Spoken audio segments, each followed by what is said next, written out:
Arin sukaya yachakuhuna imaynalla kashankichik. Kay pataqa qolqe sutin. Qolqe.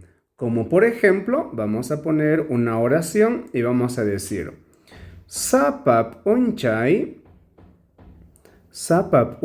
que significa todos los días o cada día. Antata, que significa pan. Sapap unchay antata qolqewan. Qolqewan rantini. Ahí tenemos la oración que significa todos los días compro pan con dinero. Sapap unchay antata qolqewan rantini. Bien, vamos por el otro. Kaitaj, y esto. Kaitaj qolqellataj sutin. Qolqellataj sutin. ¿Sí? También recibe el nombre de qolqe.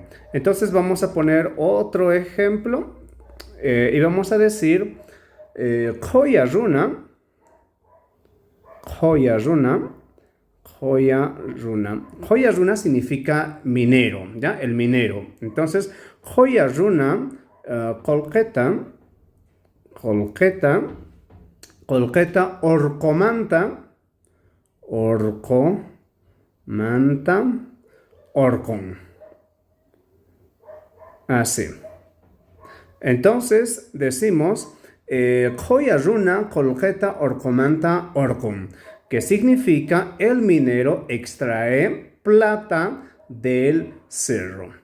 Unanchakunchu, tapuy kajtenqa, chay comentarios nesqapi tapurikamuy yachakuhuna. Hina kaspaqa, tinkunakama kachun.